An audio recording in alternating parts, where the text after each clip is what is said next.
यदि कोई बोले 10 दिन बिना मोबाइल और किसी से बात किए बिना रहना है तो कैसा लगेगा? झटका लगा ना फ्रेंड्स। मित्रों, ऐसा ही एक प्लेस है जहां आप अपने साथ 10 दिन रह सकते हैं बिना मोबाइल। मोबाइल स्विच ऑफ करके जमा करना होता है और शांति का अनुभव और हमारे अंदर जो भी हलन चलन हो रही है उसका महसूस करना है।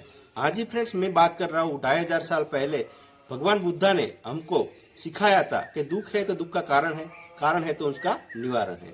उनको जब बौद्धिक ज्ञान प्राप्त हुआ तो ये शुद्ध विद्या हमारे लिए बिना कर्मकांड बिना सांप्रदायिक वाली ये विद्या हमें शुद्ध धर्म दिया।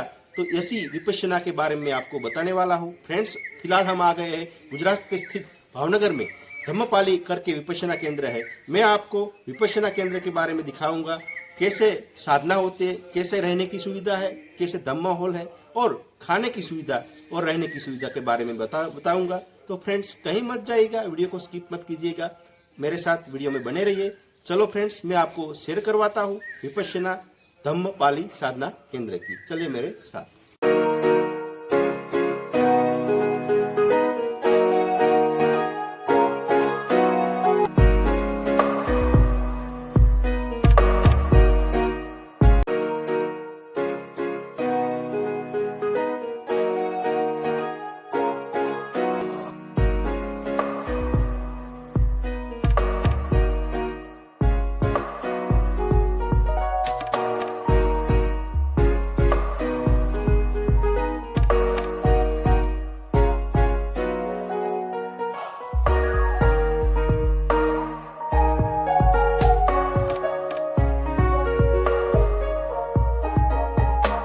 देखिए यहाँ ऑफिस यानी कि कार्यालय आया हुआ है।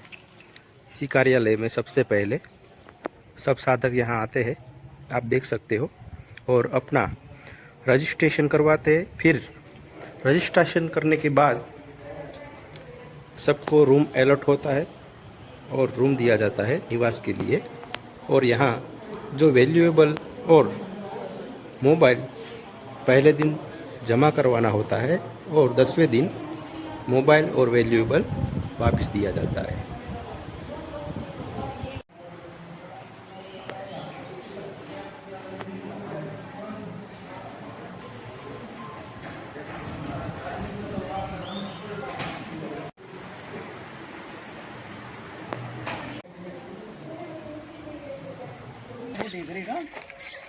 अब हम धीरे धीरे आगे जा रहे हैं महिला और पुरुष निवास की ओर, और भोजन कक्ष, डाइनिंग हॉल सब मैं आपको दिखाऊंगा, बने रहिए।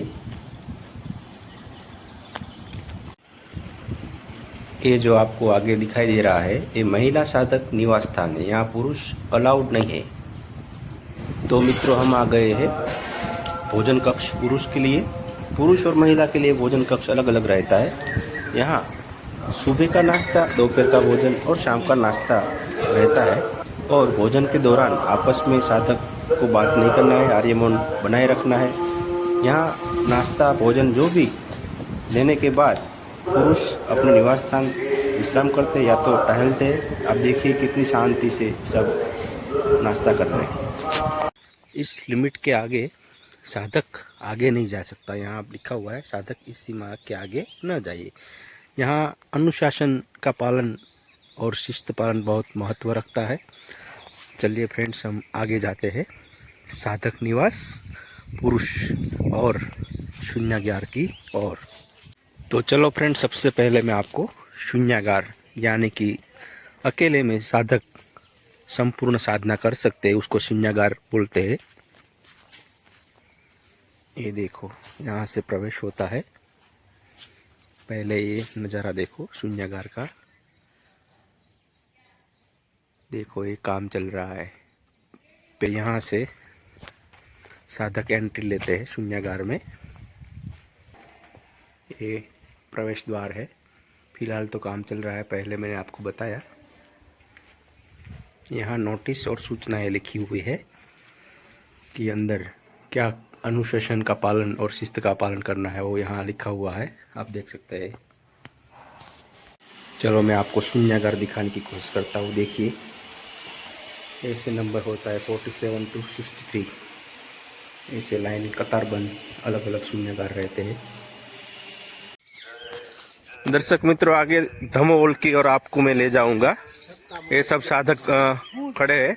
ये जो सामने दिखाई दे रहा है ये धम्म कक्ष है, ध्यान कक्ष है। यहाँ सब साधक 10 दिन बैठ के साधना करते हैं और अपना मंगल साधते हैं। चलो मैं आपको दिखाता हूँ। देखिए कितना नयन रम्य कुदरत सभर वातावरण आया हुआ है। यहाँ पीने का पानी की सुविधा है, मटका का पानी भी है और कूलर का भी पानी है। और ये हमारे साधक निवास पुरुषों के लिए आप देख सकते हैं।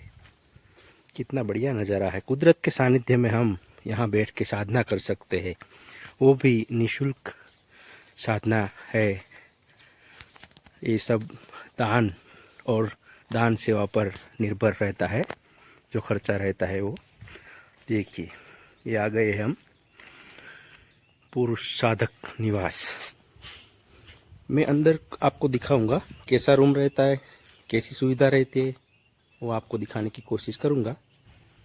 चलो मैं आपको मेरा कमरा दिखाता हूँ। मेरा रूम नंबर 26 है। एक सामने भी है, लेकिन मेरा ये कमरा आ गया 26 कमरा नंबर है मेरा, ये रूम है। मैं आपको अंदर से दिखाने की कोशिश करता हूँ। बने रहिए मेरे साथ वीडियो में। से दिखाता हूँ। देखिए ये मेरा कमरा है। यहाँ ऐसे आपको तकिए का कवर, बेडशीट और चादर दिया जाता है। ऐसे यहाँ पंखा लगा होता है, हवा के लिए खिड़की है, बैठने के लिए ये चेयर है और यहाँ आप अपना सामान रख सकते हैं। और ये वॉशरूम।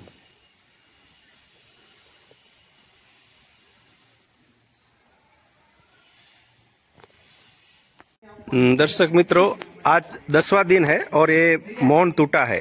तो आज आप देख सकते हैं शाम में सब लोग बैठे हैं। सभी साधक मोबाइल में पहले मशगूल थे, लेकिन जो लीडर थे उन्होंने बताया कि हम आपस में बातें करें और पहचान करें।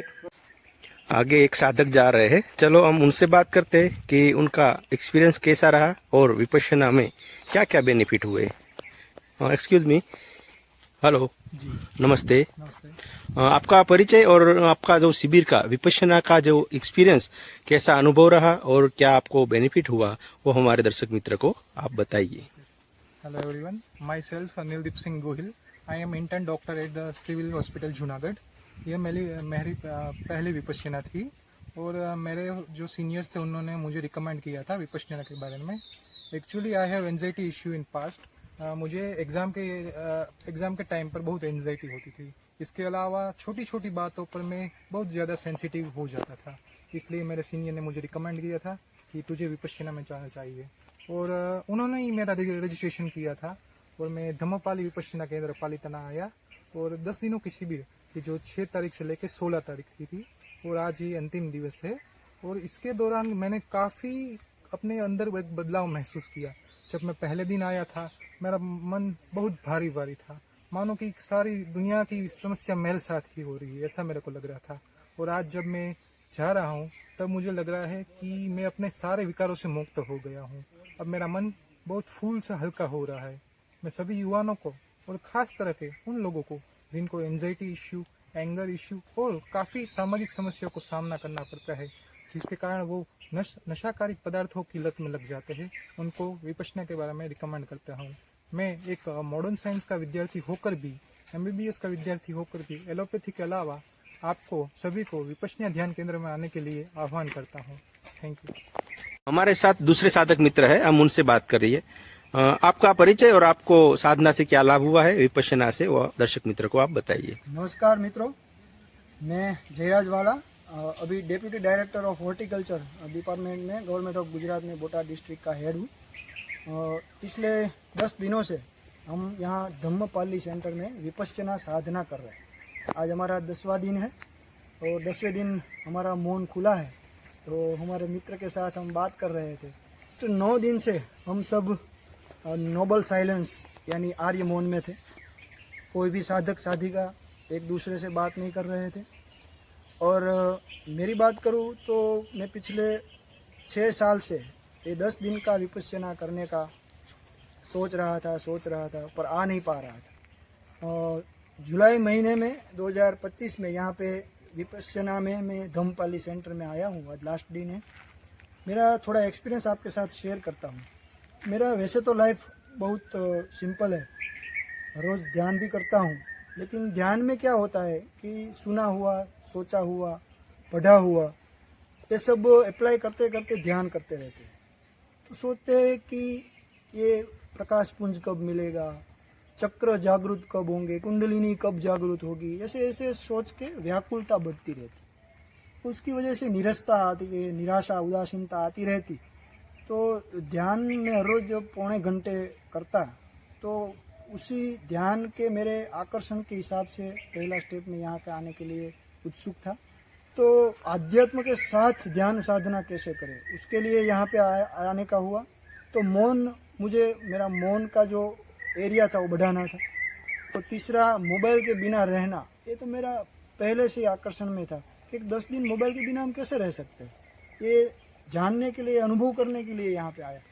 तो यहाँ आने के बाद ये तीनों में मुझे बेनिफिट तो मिला ही मिला, लेकिन जो अंदर के विकार कैसे उत्पन्न होते हैं, चित्त कैसे निर्मल होता है, शरीर और चित्त का क्या संबंध है, वैसे तो ये दार्शनिक बातें लगती है, बहुत गूढ़ रहस्यवादी और ऊंडी बातें लगती है, लेकिन जात अनुभव से जब फील करते हैं तो पता चलता है तो ये हमारा शरीर है या हमारा चित्त है, कैसे रिएक्ट करता है, कब हमें क्या संवेदनाएं आती है।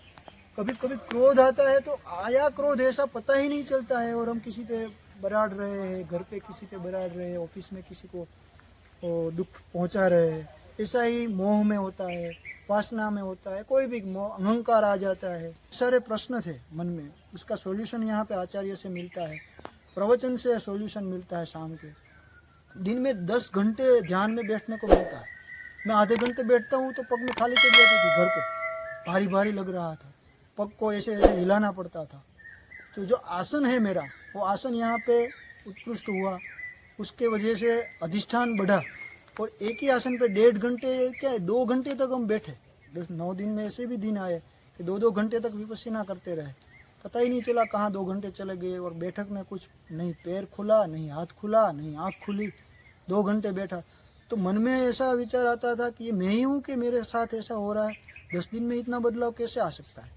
तो वैज्ञानिक पद्धति से, टेक्निकली अगर हम विपस्यना करें तो 100% हम जो अचीव करना चाहते हैं, हर लोग के अचीवमेंट अलग अलग होते हैं। किसी को कोई रोग व्याधि के लिए कुछ चाहिए, किसी को मानसिक शांति के लिए कुछ चाहिए, ध्यान में आगे बढ़ना है, किसी को अपने विकार कम करने हैं। ये सब का सॉल्यूशन यहाँ पे है। कभी कभी तो हमें पता भी नहीं होता है कि हमारे मन में विकार ऐसे ऐसे आते हैं, हमारा स्वभाव इतना चिड़चिड़ा रहता है, पता नहीं है कि हम चिड़चिड़े हैं।